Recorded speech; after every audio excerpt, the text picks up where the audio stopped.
We're going to be doing a couple things that are maybe slightly unusual in this course, and I'll just let you know right now. So you'll notice that we're being filmed right now.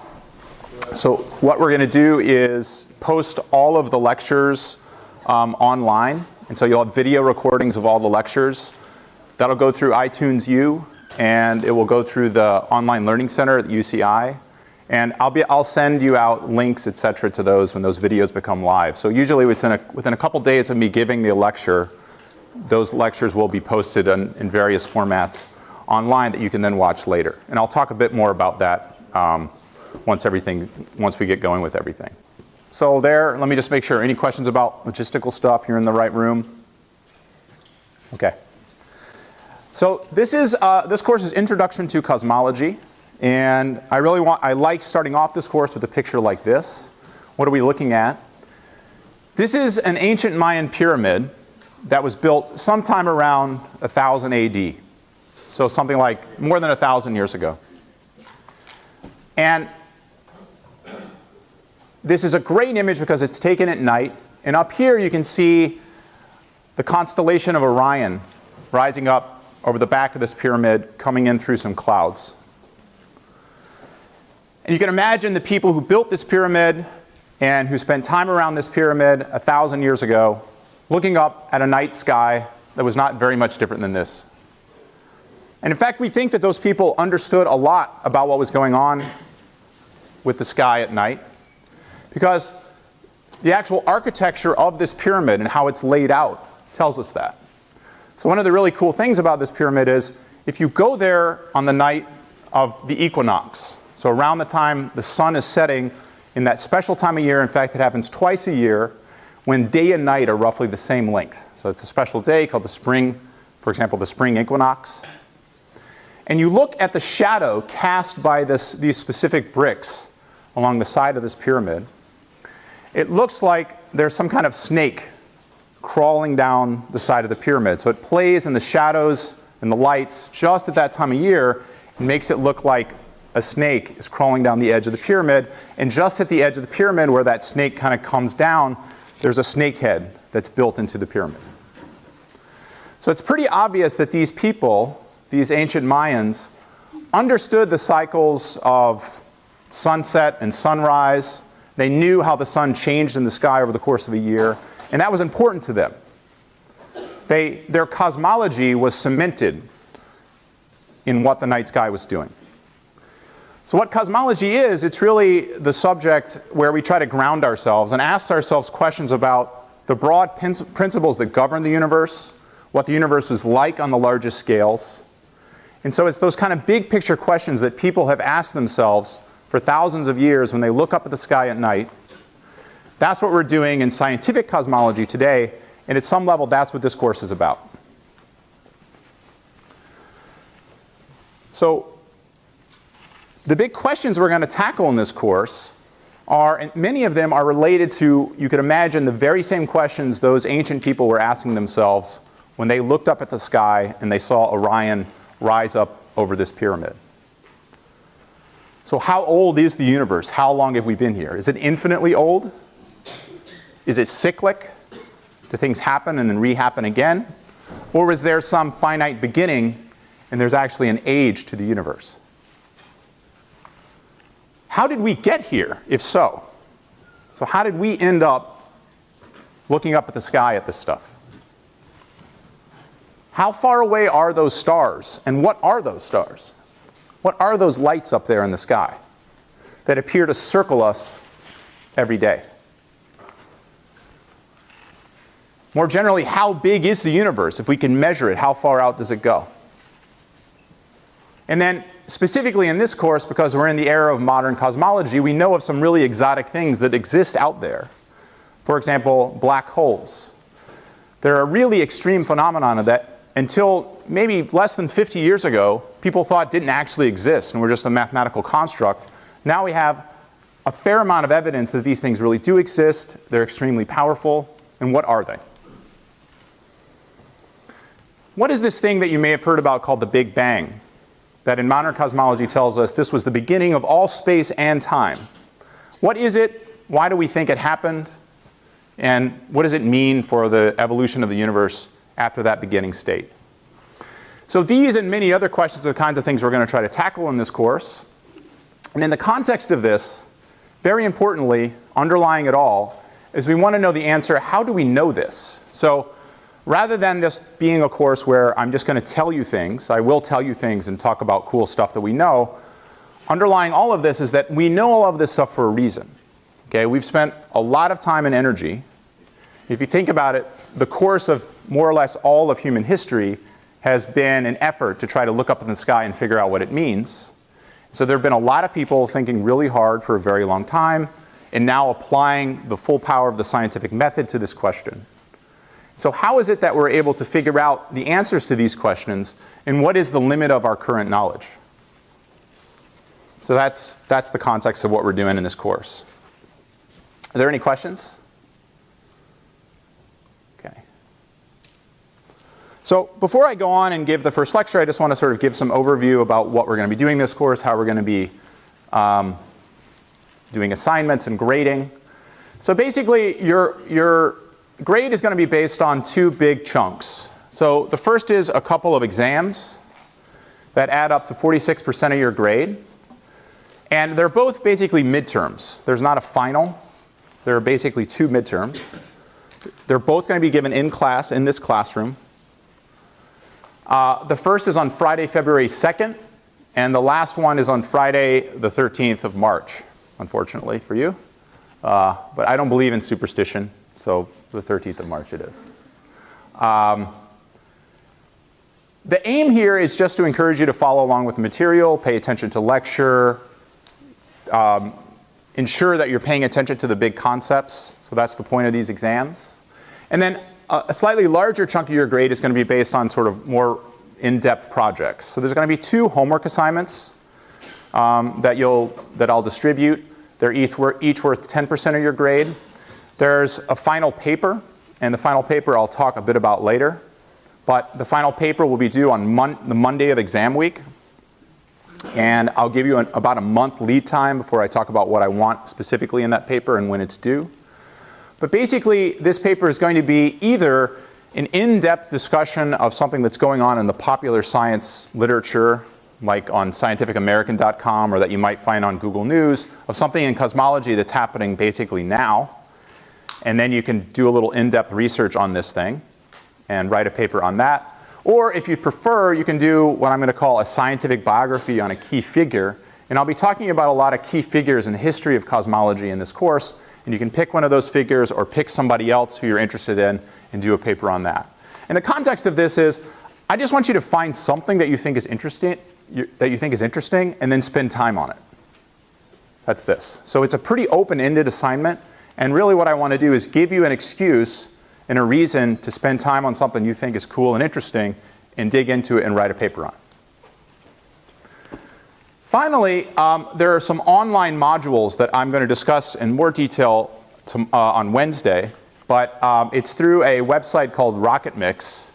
And through RocketMix, you can do online learning modules in various courses. And in this course, there are about 4 of them that throughout the course of the quarter, I'm going to have you do. And they'll take 15 to 20 minutes to go through, and they're sort of these interactive learning exercises that will teach you about different concepts that I think are important in cosmology.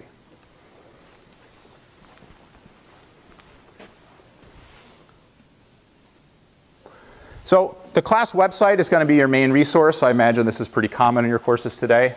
On the class website, you'll find the schedule, what we're doing, when things are due, when things are assigned.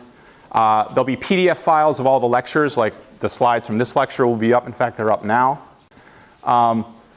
Once these videos are processed, I'll do links to those videos, the video lectures, etc. As I mentioned, all of these are going to be recorded and podcast, so you can go to iTunes U or ocw.uci.edu to look for this class as posted. There'll be YouTube, basically, videos there. And then, of course, the class website. And then finally, rocketmix.com, which I'll talk about now. So if you haven't looked at the website already, this is what it looks like. And it's pretty obvious, but I'll just sort of go through it. You can go to the home page, which is here, which is sort of overall stuff. I will link files. And then when they're released, I'll send you an email reminder about it. I'll post the solution sets right here on the main page. The syllabus is posted there. I'm going to assume that you've all read it. Okay, if you haven't read it yet, please read it. I'm not going to go through every line of it, but you're responsible for knowing what's on the syllabus.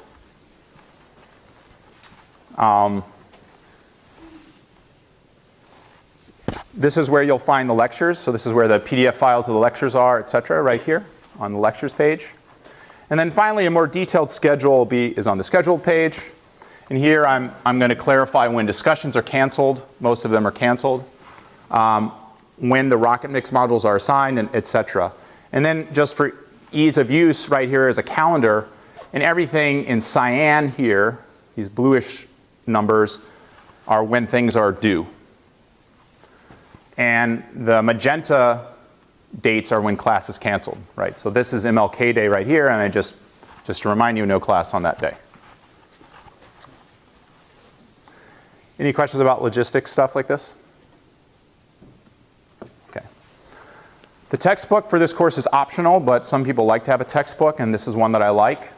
It's called 21st Century Astronomy by Hester et al. What is not optional are these online modules that you'll learn more about next time. Eventually you can sign up for this course through rocketmix.com. The cost is $20. I've talked to the people who work on RocketMix. This seems to me like a fair price, especially since you're not required to get a textbook. It's actually cheaper than most textbooks. So hopefully that won't be too problematic for you. But what you'll do is you'll go online, give them a credit card number, and then they'll give you access to the site. I mean, it's safe. It's not like it's crooks, you know. Just email me your credit card number, and everything will be. Okay. So are there any questions before I begin this lecture? Okay. So for this lecture, all this is an introduction. So my goal here is to provide an introduction to cosmology, giving you kind of a broad brush picture of what we know, and then we'll back up in the next lecture and sort of start to progress towards how we began to understand these things. This is an image taken out at Joshua Tree, not too far from here. And so one of the things that we often forget is how amazing the night sky can be when there are no lights, artificial lights, glaring your view. But the ancient people who were living thousands and thousands of years ago saw this regularly, right? There was no TV, there were no lights in their face. At night, if they looked up and it was clear, they could see amazing things. And one of the things that they noticed was there was a tremendous amount of regularity.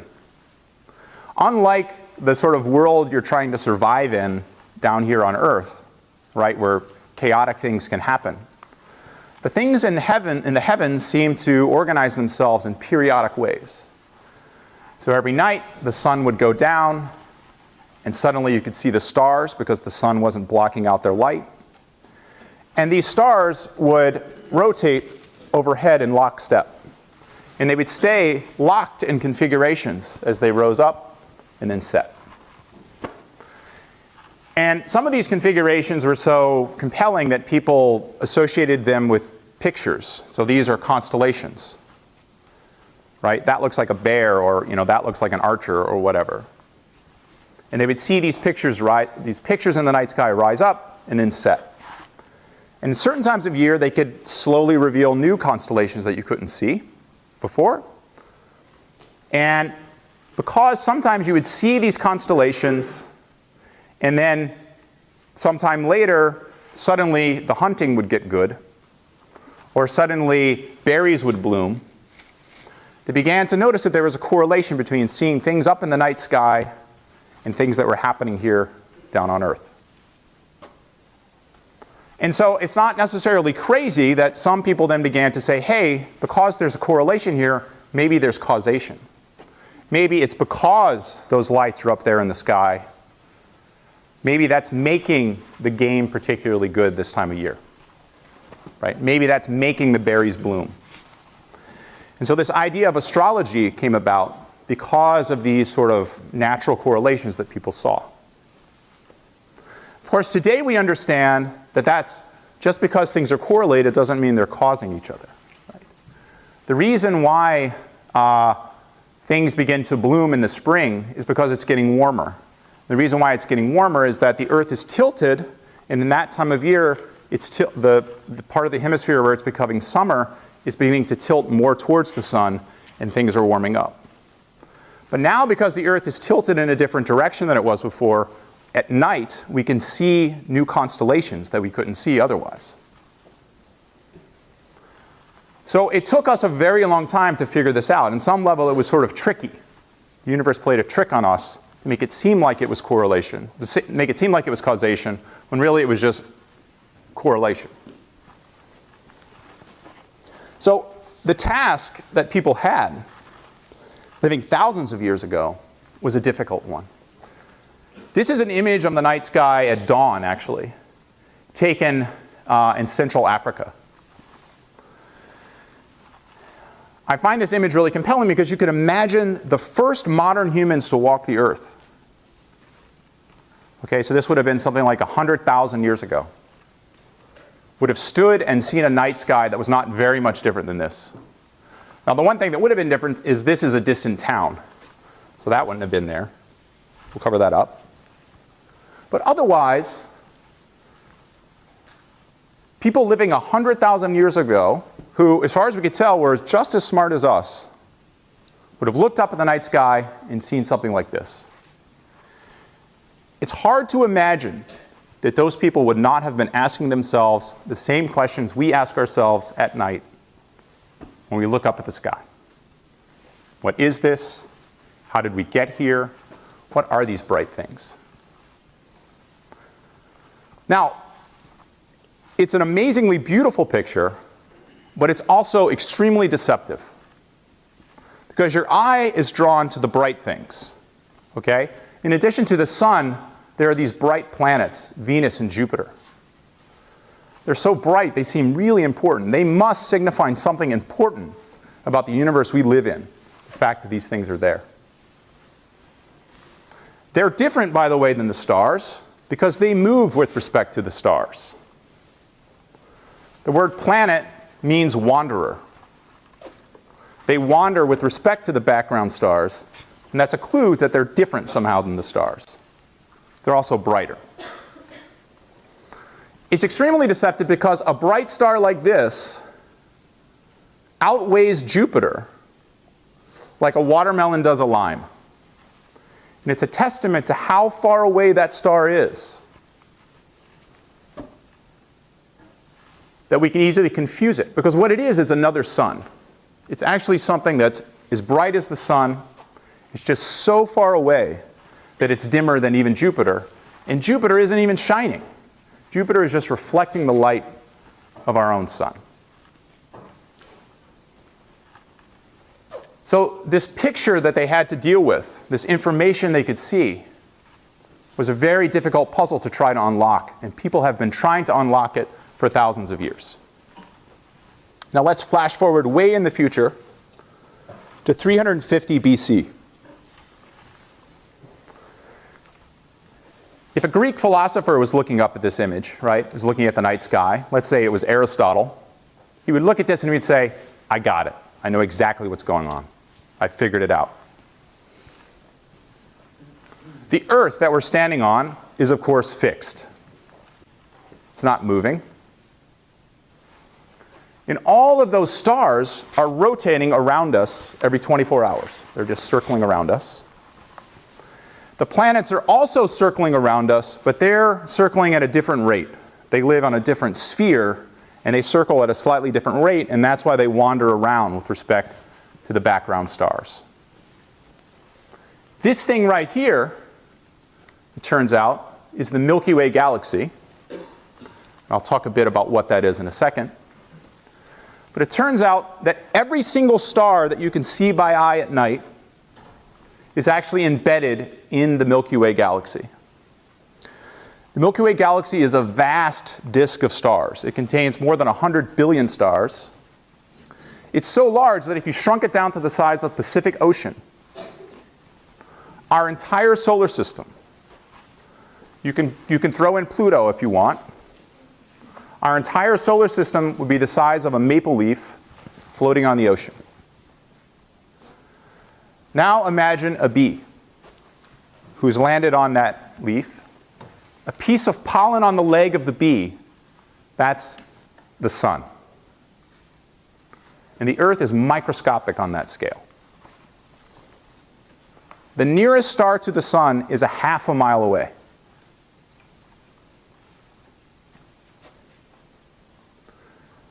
You can forgive the ancient Greeks for not having it all figured out, floating on that leaf, right? Trying to make sense of this ocean that they're embedded within. But it was certainly true that Aristotle did not know what was going on with that. He thought, in fact, that it was a feature in the Earth's atmosphere.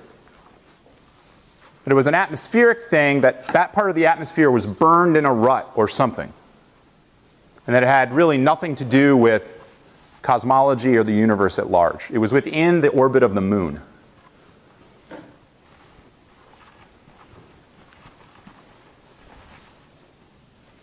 Let's flash forward another 1,300 years or so, almost 2,000 years, to Isaac Newton, the European Enlightenment. By this time, people had figured quite a bit out, right? The Earth said, no, no, no. Or Newton said, no, no, no. The Earth isn't locked down. It isn't immovable. In fact, it's moving and it's spinning. And the reason why it looks like everything goes above and down every 24 hours is we're actually sitting on something that's spinning on an axis. Those stars are distant suns, and therefore they're really, really, really far away. So Newton had a sense of just how big the universe was because these stars are so far away that they're dimmer than the planets, even though they're as bright as the sun. But even Isaac Newton, who was a pretty smart person, didn't know what was up with the Milky Way galaxy. He didn't know really what it was. He didn't understand that what it really was just our galaxy. And that there are, in fact, many, many other galaxies out there in the universe. When Newton closed his eyes and thought about what the universe was on the largest scales, he thought of something like this. An endless sea of stars. Each of those stars is sort of like the sun. And in fact, it was sort of a depressing universe, if you think about it, because just star after star, it just kind of went on forever, and that was it. And in fact, I think that there are a lot of people today, if you ask them what the universe is, they think, it's something like this. It's sort of star after star, and there's a lot of them, and they're sort of like the sun, and it kind of makes me depressed. I don't want to think about it anymore. But this is, in fact, not at all what the universe is like. So Isaac Newton, despite being a super genius and all, was wrong. We know now that this is not the universe. This is not a good picture of what the universe is like on the largest scales. Our universe is a universe of galaxies. Each of those galaxies is like that ocean of a Milky Way, containing more than 100 billion stars. And in fact, we think that the entire universe that we can see contains more than 100 billion galaxies like our Milky Way. This picture here shows a local map. 10 to the minus 8th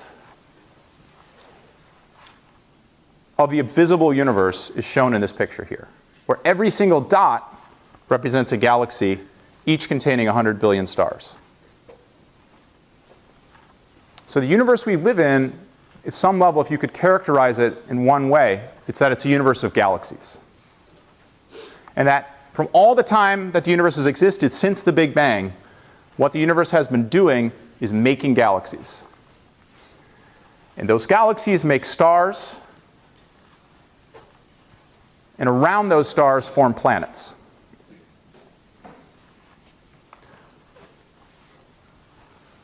Another thing that stars do, and the reason that stars shine fundamentally, is they are fusing new atoms. Those stars in these galaxies are making new atoms that have never existed before. In fact, we think the universe was born of material that was extremely simple. just hydrogen and helium.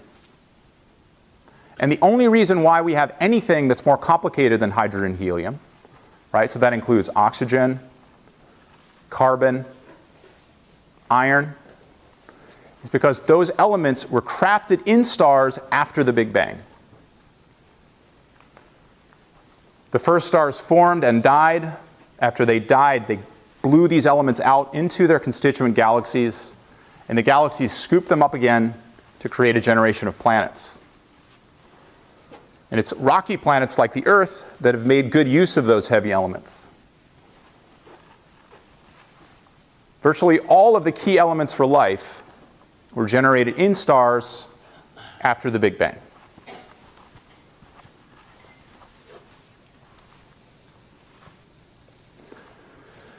So what are some other things that Isaac Newton didn't know? So according to modern scientific cosmology, and again, I'll walk you through the evidence for this later, all of space and time, so not just time but also space, was created about 14 billion years ago in something that we call the Big Bang. So in the context of this picture, it actually doesn't make sense to ask what was going on before the Big Bang because time started then too. Now, that's a very specific model of what the Big Bang is, and I'll talk about alternatives to that towards the end of this course. But that's one specific model of the Big Bang. It was born hot and small, and it's been expanding since that time.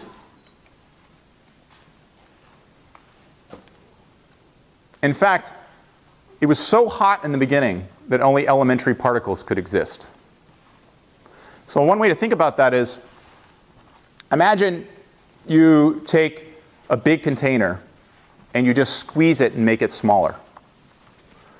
If you don't let anything out as you squeeze it and make it smaller, what happens to the molecules in that container is they start bouncing off the container faster. And the speed with which molecules are bouncing around is basically the temperature. So if you took something and you squeeze it down, basically what happens is it gets hotter. So because the Big Bang was born so dense, it was born extremely hot. And in fact, it was so hot that nothing complex could exist in the beginning. So another way to think about that is, imagine you're in this room and we start cranking up the heat. Everybody leaves because it's going to get really hot. We keep cranking up the heat. It gets so hot that the seats start to melt. And we keep cranking up the heat. It starts getting so hot that even the liquid can't stay liquid and begins to evaporate. So suddenly we have this gas. And the gas contains nothing but the molecules that at one point in time made up these seats and everything else that's kind of interesting in the room. So it becomes so hot that nothing kind of interesting or complex like a seat or a desk or any of this equipment could exist. But you still have these molecules, these kind of complex molecules. But if you keep cranking up the heat, the molecules bang into each other and break apart into their constituent atoms. So now you don't even have molecules anymore, you just have atoms. If you keep cranking up the heat, even the atoms start to break apart. The neutrons and protons that are bound together in the nuclei of those atoms bang into each other and break the nuclei apart. And now you have a sea of nothing but neutrons and protons and the electrons that at one time orbited those atoms. And that's it. So you start off with something as complex as this room, made of all kinds of different stuff with lots of different colors and complex things. If you make it hot enough, it becomes very simple. You just have neutrons, protons, and electrons. And that's it. So in the very beginning, right after the Big Bang, it was so hot that nothing complex could exist. By necessity, it was basically born with just neutrons and protons. Now, if you go back before that time, the constituent particles that make up neutrons and protons were around too. So at some level, the very beginning of the universe started off as sort of the ultimate primordial soup, because it really was just the very basic building blocks that eventually gave rise to everything complex. And over time, The universe eventually built galaxies. The galaxies fundamentally grew because of gravity. We'll talk more about that later. And within these galaxies, stars formed. And after those first stars formed and blew up and created heavy elements, the next generation of stars had planets forming around them. And on at least one of these planets, people emerged and looked back up at the sky and began trying to figure out this whole process.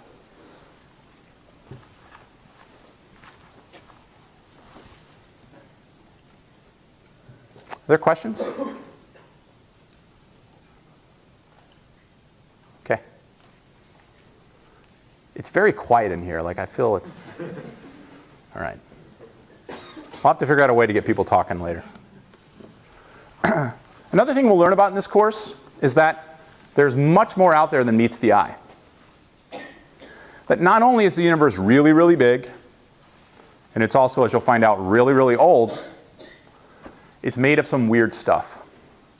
We now believe that only 5% of the universe is made of stuff that is anything like what we have experience with here on Earth, anything in the periodic table. Only 5%. 25% of the universe is made of something called dark matter.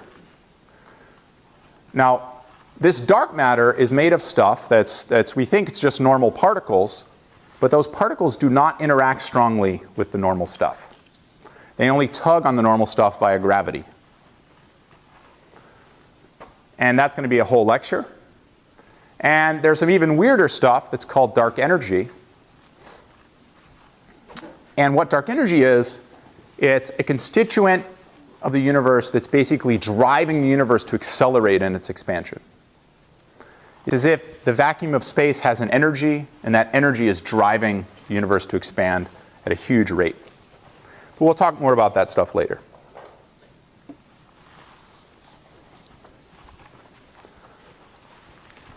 So I mentioned this before. The universe is 14 billion years old. That's really old.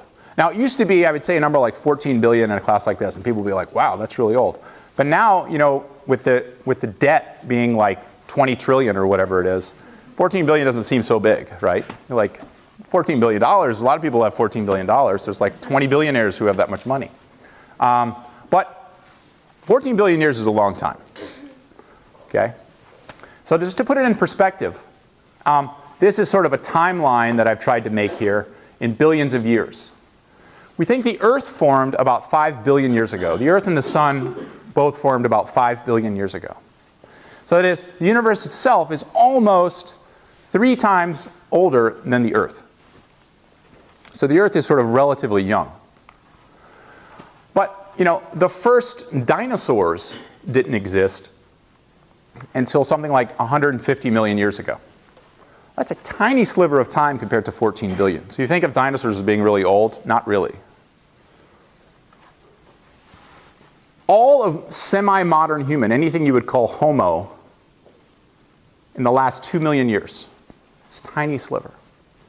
All of written history is in this tiny, tiny little bit, this green bar right here. Another way of thinking about this is,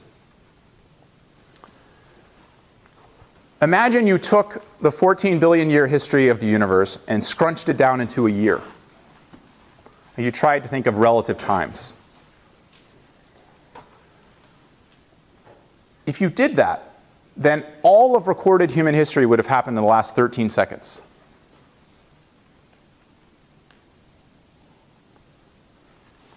Shakespeare would have been alive and writing his plays 1 second ago. Like that. So in that sort of time frame, we're extremely, extremely young. And the universe has been around a very, very long time. Are there questions about that?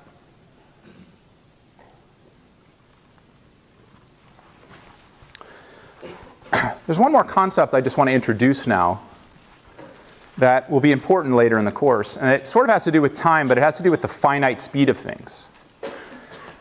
when you're talking about something that takes 14 billion years to happen, that's a very long time. It's very non-intuitive. We're not used to dealing with things that take that long to occur. Also, the universe is really, really big. I've talked about this before, how big the galaxy is. So the thing we're used to getting information from, and the thing, in fact, astronomers get most of their information about the universe from, is light. Now, light, in our everyday experience, travels instantaneously, right? You know, I turn this laser, I press the button on the laser pointer, and suddenly something appears semi-instantaneously on the wall. Right, boom. But really, the light from this laser pointer is traveling at a finite speed until it hits the screen. It's traveling at about 300,000 kilometers a second, which is the same as 186,000 miles per second.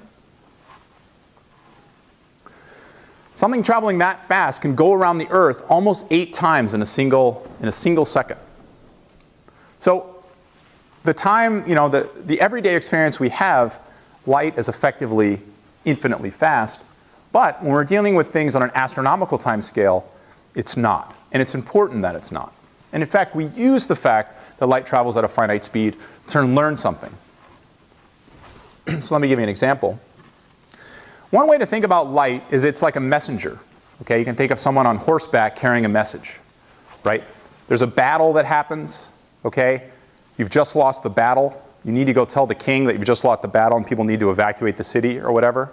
So you go trampling in your horse, and 2 days later you get the news. Oh, uh-oh, you know, an army's coming our way. You can think of light like that, right? Just a really fast horse. So here's the sun. It takes light about 8 minutes to get to us from the sun. Now, what that means is when you look up at the sky and you see the sun, you're seeing it as it was 8 minutes ago. You're not seeing it as it is now. You see the moon as it was about a second ago, because the moon is a lot closer than the sun.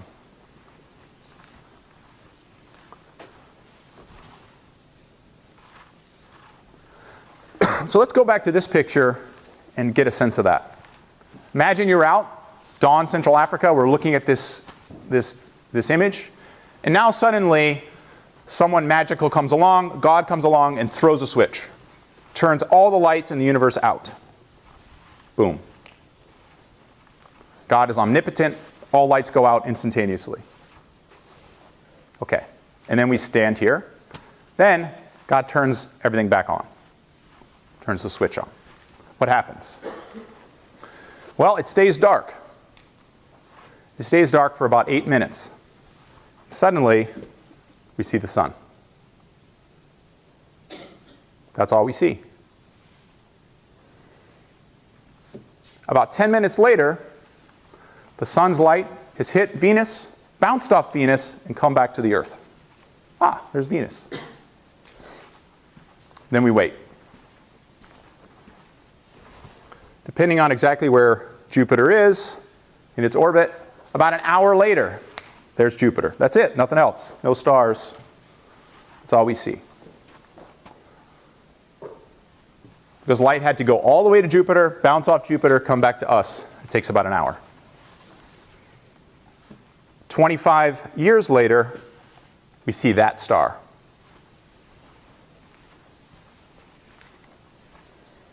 Really far away. The thing turned on, you had to wait 25 years. Ah, there it is. Then over thousands of years, suddenly, or not suddenly, gradually, the Milky Way would fade into view.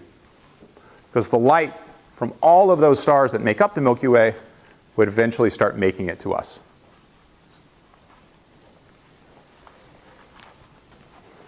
So that's it, right? Well, if we had really good eyes and we waited a really, really, really long time,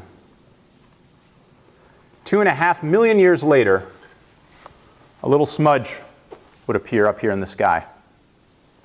And in fact, you can see that smudge by eye. That's the Andromeda galaxy. That's another galaxy outside the Milky Way. That's so far away, it takes 2.5 million years for the light to get to us from Andromeda. And that's a real picture of it. This is the only galaxy that you can see by eye in the northern hemisphere. Everything else you see at night by eye is part of our galaxy, or at least not another galaxy.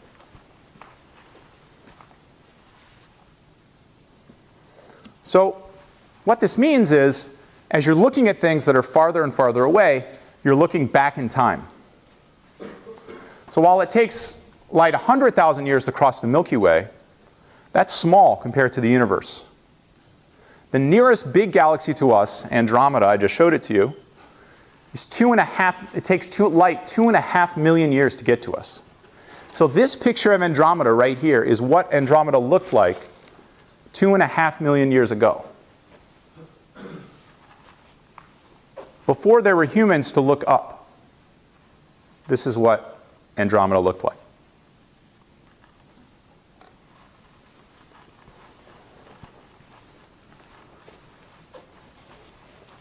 Now, it turns out that 2.5 million years is really not that long of a time compared to 14 billion years.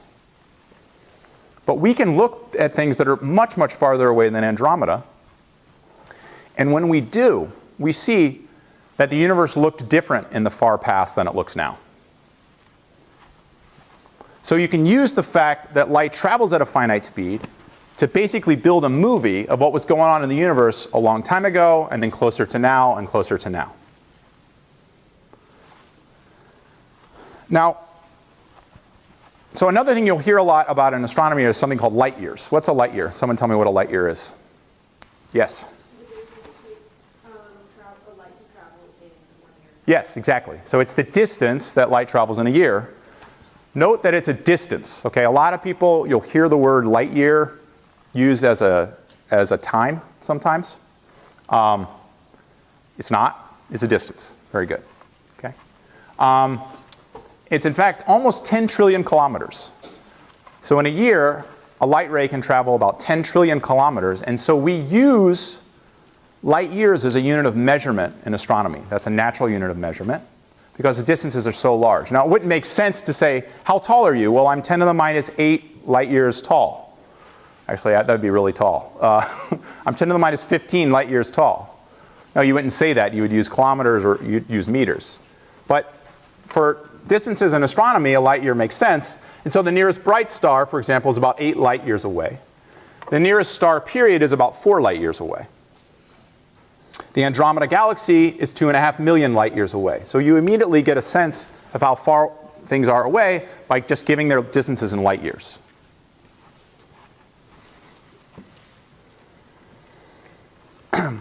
And so this concept of finite light travel allows us, like I said, to build almost build a movie of what things were like before and what things are like now. For example, this is an image of a galaxy taken with the Hubble Space Telescope. The light from this galaxy left it 12 billion years ago. So we're seeing this galaxy as it existed 12 billion years ago. That's way before the Earth existed. And when we look at galaxies that are this far away, what we find is that they look a lot different than galaxies that are nearby. So what we see is that there's some evolution in how galaxies change over time. They look different at early times than they do now. They are more messed up at early times. They're kind of in shambles. See how this thing is not very ordered? And as you then look at galaxies that get closer and closer to us, they're more ordered. So what you see is a progression over time that galaxies started off kind of messy and small, and they get more ordered and big and beautiful as you approach today. We'll learn more about that, but this is sort of a trick that astronomers and cosmologists use to sort of formulate, to build these pictures of how things change over time. This is a very deep image of the universe. So I wanted to close, I'm going to close with this movie. This movie is really cool. This was made by the Museum of Natural History, the American Museum of Natural History. And what it is, it's a movie that kind of zooms out from the Earth. It started out with the Himalayas. You'll see it zoom out and begin to sort of show you what we see around the Earth. All of this was made by accurate data. This is real. So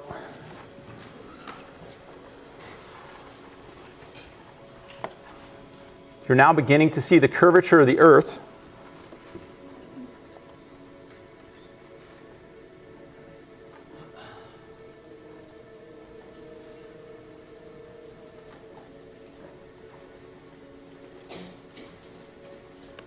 Okay, I've got some things I'm going to talk about. We're not done yet. So, you see this, I want to draw your eye to a couple things. Does anyone see this thing here? This group of stars? Does anyone know what this group of stars is called? Yeah. Close. It's another popular one. Yeah? Orion. Right, exactly. Good.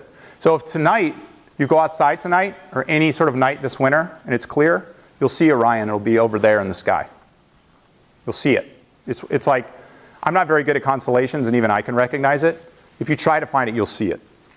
So this is Orion the Hunter, and you see it over here. Now what's going on? You see there's a shadow right here. Here's the Earth. And there's a shadow. Why is there a shadow there and we can see this part? What's going on? Yeah. Yes? Light from the sun, right. So the sun is sort of where the camera is, shining on the Earth. It's daytime in Tibet. And over on the other side of the Earth, where we are, is dark. Right? See how it's getting dark over there? Okay, so the sun is here, it's daytime here, and people living on this side of the Earth can see Orion at night. See what I mean? Okay.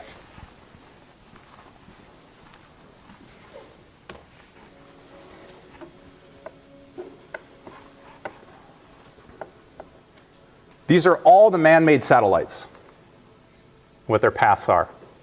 See how close they are to the Earth? It'll look really close later. Most of them, they're really circling right around the Earth. Most of them are there to monitor the Earth.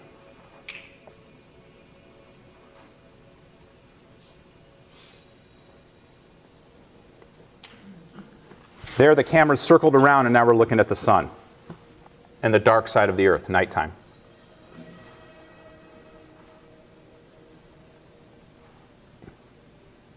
That's the moon's orbit. The moon is way out there. And it says at the bottom what the light travel time is. It takes light a second to get there. These are the orbits of the planets.